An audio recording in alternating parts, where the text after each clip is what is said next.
everybody, it's Whip It Up Wednesday and we're doing deviled eggs today. So give me a couple seconds. I'm going to finish setting up here, get my eggs ready to go, and then I will see you back in a minute.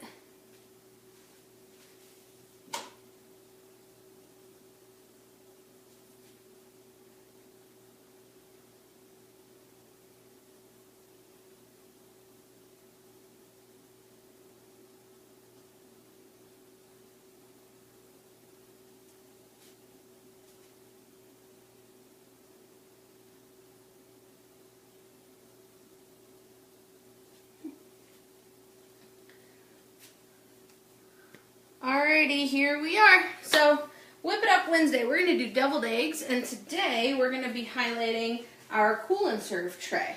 So, this is actually really cool, and you serve it, because it's something that's great for the summer. So these inserts here, and this is a little bit different from the one that we currently are selling because I have an older model, but these inserts go into your freezer, and they come out nice and cold, so that was actually a little cold for me to touch. They come out nice and cold, and they stay cold for a few hours. So this is a great thing to bring to a potluck or having outside for kind of a summer or Tucson weather, pretty much all year round dinner outside. So you can see I've already finished a couple of the deviled eggs, and I will show you guys how to do that. But the rest of the cool and serve tray comes with these neat little inserts. So when it's all put together, and since I have the deviled eggs in there, I can't really show you, but when it's all put together, these can go in. It always happens live. And it sits like this together. So you have kind of two dipping wells, and then you can put crackers or veggies, fruit, all that kind of stuff in there, and that will sit on top of the cooling inserts. And then this is the nice little lid that you use so you can transport the stuff back and forth. So really neat setup. I highly recommend if you are someone who likes to eat outside or potluck, or you got kids. So it's really great for kids when you have sports and stuff like that. So I was a big soccer player growing up, played for about 15 years. And every halftime we always had fruit. And at the end of the game we had more fruit, and it was usually a parent's job to go chop up all that fruit and then bring it. Well, for those of you that live in hot environments like me here in Tucson, Arizona, or when I was playing when I lived in Hawaii, having something like this where you can put the different cut up fruits, and some kids are really picky, they don't like their food touching, so you can put different types of fruits in there. You can put grapes in the center well, you can put strawberries around the outsides, and then your apples and your orange wedges and stuff like that. And it'll stay nice and cold. Make sure the kids have a nice refreshing snack. So today we are going to do our deviled eggs. Sorry, I had to go grab the eggs. And they're sitting in a nice bath right now, trying to make it so easy to crack. For those of you that don't have an Instant Pot makes deviled eggs so fast. They're done in about 8 minutes or so. Actually, I had to go turn mine off. They're done in a little bit longer than 8 minutes, but I got 6 of them at a time, so I was able to make up this batch. I got home about an hour ago or so, and then I was just kind of sitting around doing nothing, and I was like, oh yeah, let's Whip It Up Wednesday. I've got to make deviled eggs. Well, I don't have to make deviled eggs, but that's what I'm making today. For those of you that are tracking my New York Marathon training started this week. I have not done a great job of getting into it the way that I should, diet-wise. So today I have my 3-mile run. It's going to be happening tonight because it was roasty hot after work. So I'm going to run my 3 miles and then come home and have some good protein. So for those of you that have been watching my Whip It Up Wednesdays, you know that I like to use 2 things, probably the most often out of all of my shows, and that is the close and cut, which is right here, and the manual food processor. And guess what we're using today? The close and cut and the manual food processor. But the reason why I love those 2 tools is they're so versatile. So, I mean, last week we made, help me, what did we make last week? I can't remember. Oh geez. Anyone out there remember what I made last week? Well, one of the times we made, let's see, we've made a pesto in there in the manual food processor. I've made a salsa in the manual food processor. I've made, oh, I chop up onions all the time. Oh, that's what we made last week. We made a risotto last week using the manual food processor. And then the close and cut, you guys have seen me use the close and cut more times than I can count to make chicken, you know. So last week it was butterflying the chicken. Sometimes it's making chicken tenders and just cutting the chicken in half all the way. So this time, I promise you, I'm not obsessed with chickens. I almost said, but we're not using a chicken, except for we kind of are. So I'm going to show you how to use the manual food processor, or sorry, the close and cut, to cut your deviled eggs in half just kind of perfectly. So for those of you that haven't been watching my manual or my shows, this is the close and cut. And one of the things I absolutely love about the close and cut is it's got springs on both sides, so you can kind of see both sides going in. So what'll happen is when I close the food in there, it just evenly distributes the pressure. And so you can kind of see in here, if I push up, it gets a lot closer. So, and it does that on both sides. There you go, you can see on both sides. So when I put the eggs in there and I push down, it's going to manually add pressure on both sides of it, so I get right in the middle of it and I cut it in half. The tricky thing with the eggs is they're a little slippery. So sometimes it doesn't get a perfect cut. But, you know what, it's good enough and it'll work for the show. So, I put about 3 in there, and then I use my 7-inch knife. So it's my 7-inch Santoku, and hopefully you guys can see this. As I push down, those eggs are going to kind of creep up, so it gets a little bit tricky, and I've got the even pressure. And then I'm going to sneak my knife in here, and I'm just going to saw back and forth with my 7-inch Santoku until the very end. And then I'm going to withdraw my knife, and I've got 6 perfect halves. Isn't that cool? Just right in half. So we're going to take those 6 out, and we're going to do the next 6. And then we're going to do a couple things. We're going to try, oh sorry, the next 3, not next 6, sorry. The next 3. Then we're going to do a couple ways of getting that yolk out. So while I'm peeling these next 2 eggs, I want to hear what your guys' favorite way of removing the yolk from a hard-boiled egg is. Do you use a spoon? Do you use a spatula? Do you use a teaspoon? Do you use the scoop and loop? If you don't know what the scoop and loop is, stay tuned because I will show you. Another thing that I'm going to use today is our ice cream scoop, and I'll show you why in just a second. And then usually if I can find my melon baller, I would use that, but I can't. So today we're just going to be creative, and we're going to use all these different things just to show the versatility of our products. They aren't just for what the name calls them. Alright, so we've got our next 2 eggs.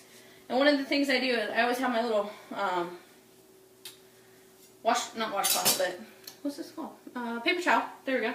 And I use that so I can dry off the eggs a little bit and then clean the knife. Because you want a nice clean knife when you're doing this. So again, we're going to saw back and forth. I'm going to get to the very end, pull the knife out, and we've got 4 more halves here. And that's the close and cut. Again, I have a tendency to use the close and cut on chicken. One of these days, I'll use it on something that's not chicken. Maybe I'll do tomatoes next week or something. Alright, so next we have our manual food processor. Again, a common thing, so if you've watched my shows before, you can either fast forward through this part or just go tend to the kids or whatnot. But it's 3 pieces. You've got the base, and the base has this nice little silicone ring. You just kind of heard me squeak on it. And then it's got the Ninja Star blade, and then the top. For those of you that don't know, I call my manual food processor Manuel, because Manuel likes to dance. So, and I know that joke is getting old, but I still love it, so I'm going to use it every time I use the manual food processor, which is probably every time I do Whip It Up Wednesday. So, let's see. I have a couple tools here. The first one is the scoop and loop. So you guys can see this kind of scoop, and let's see if you can get to see in the ridges. Maybe not. But it's got a narrow side, and it's got the wide side. It looks almost like an avocado. Surprisingly, that's one of the uses. So it's got these little teeth. Let's see. There you go. You can kind of see the teeth on the bottom. So it's got these little teeth right here. And what that does is it just kind of grips whatever I'm trying to scoop out. And then you just kind of scoop and loop. So you loop around it and scoop it out. Really good for tomatoes. If those of you who like to use kind of the big meaty tomatoes, but you don't want all the juicy stuff, just real quick, and all the juicy stuff is out. You don't have to worry about scooping it out. A spoon works too, but this is just kind of a one-trick wonder, if you may. Whereas the spoon, I always find myself kind of scraping a little bit more. The other thing that is really nice for is bell peppers. So for those of you that use bell peppers often, you cut off the top and then you're just kind of digging it in. So you just use this and you scoop down one side and you scoop down the other side and then the bottom, and your bell pepper is ribless. So we're going to use the scoop and loop. So again, I'm just going to take the narrow side here and I'm going to pinch it together so it's nice and even more narrow, so wide, narrow.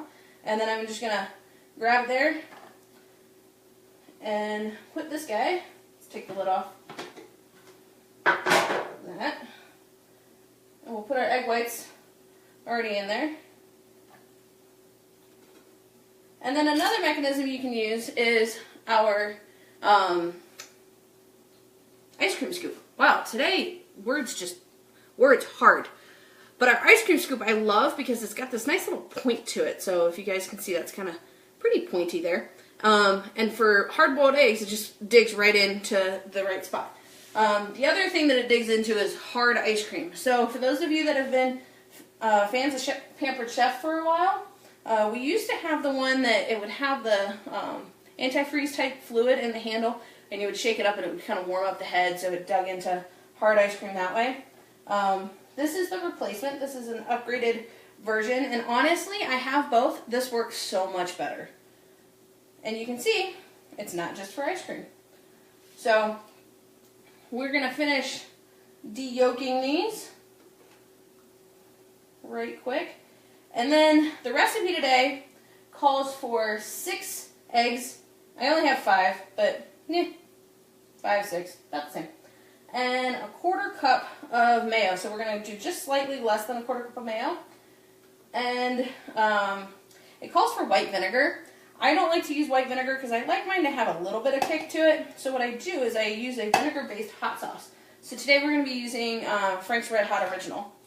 And then some spicy brown mustard. So we got the Frank's Red Hot sauce.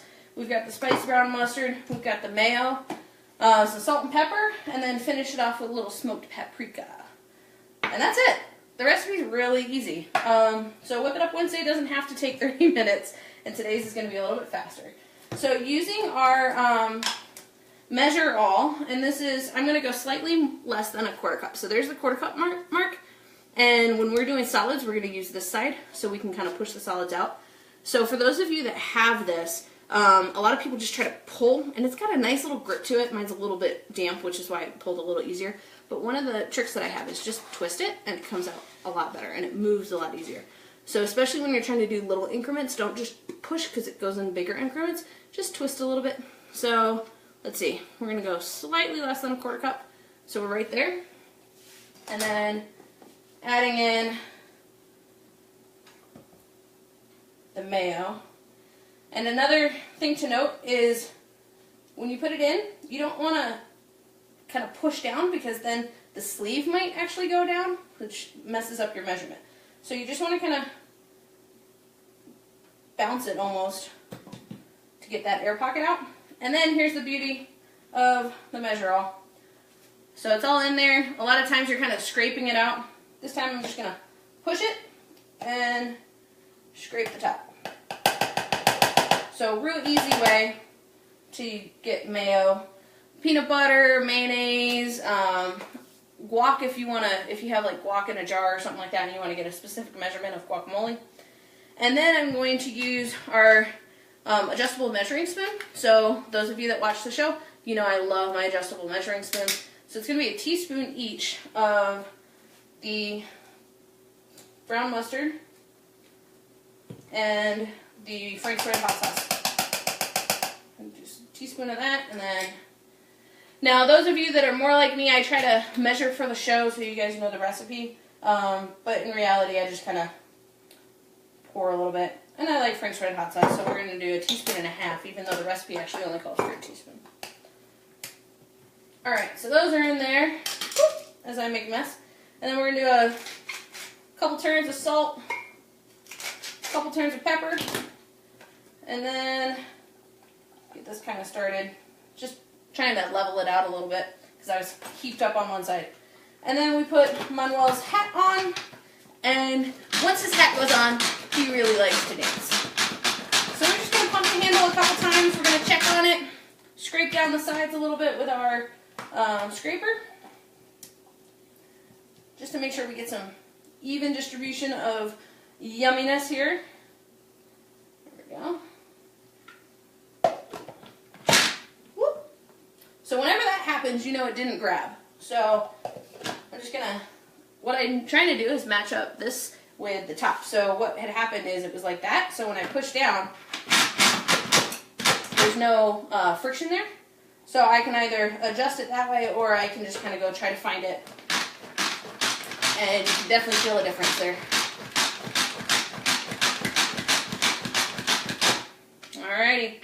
So, and this is the part that I love. I can just kind of bang out the blade. And then I've got my mixer here, just finishing up the mixing. And we've got the filling for the deviled eggs. So then we're just going to bring this filling over, and we're going to fill up these eggs.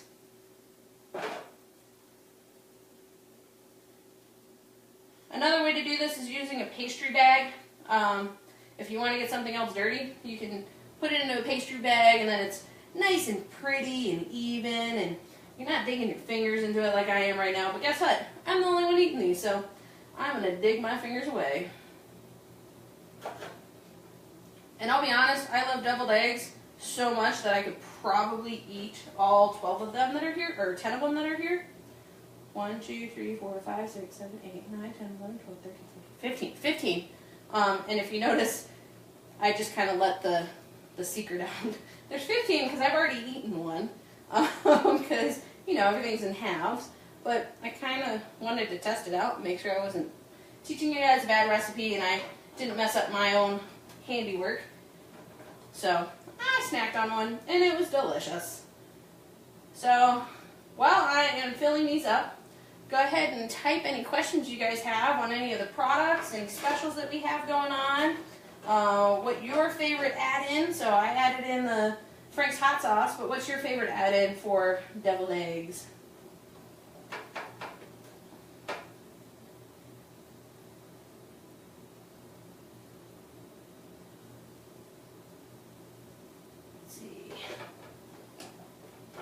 We got a little bit left in here. And again, using our scrapers, we can really clean this thing out pretty easily. Let's see. That one wasn't super full.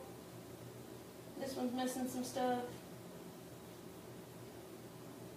Do you guys ever feel gypped when you pick up like either a piece of candy or a box of candy and it's only like half full? That's kind of how I feel when I pick up a deviled egg and it doesn't have all the filling in it because like an air pocket got in there or something. So the person who was doing it actually thought it was full and it really wasn't. And then you're like, man, I was really hoping I would get that delicious yolky mayonnaise creaminess. And you ended up without it. And again, I'm the only one eating. Yep, I just did that. And then the last thing you want to do is just top it off with a little paprika. If you don't like paprika, chives is another way to top it off. We're just going to shake a little bit on there. Gives it a nice little dusting. Gives a nice little smoky flavor to it too. Some people like to put pepper, like more salt and pepper on there. I just like the smokiness of the paprika. And there you have it. We've got some deviled eggs using our serve and cool tray. And now, because I talked about how it's a little bit different, now instead of the frozen pieces actually having the deviled eggs, or the egg part, it's actually an insert. So, let's see if I can move these around quick enough. I'm going to flip one of these over so you can see what the actual insert looks like.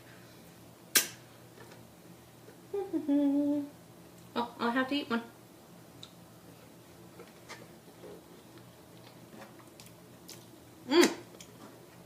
That is good.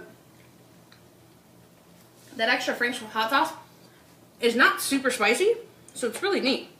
But that's the serving cool. So that's the straight side.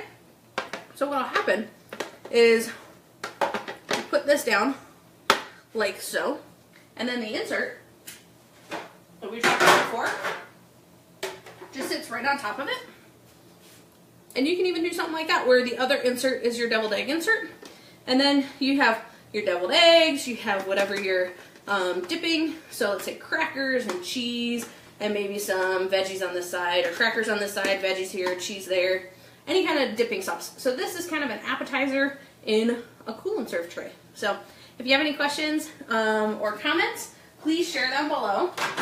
Just a reminder for anyone who hosts a show, from one of my Whip It Up Wednesdays, you get an extra surprise in your order. I will be posting a link here shortly on another fundraiser for my New York City. Last month, we raised $40 towards my New York City trip, so thank you very much for those of you that purchased from that link.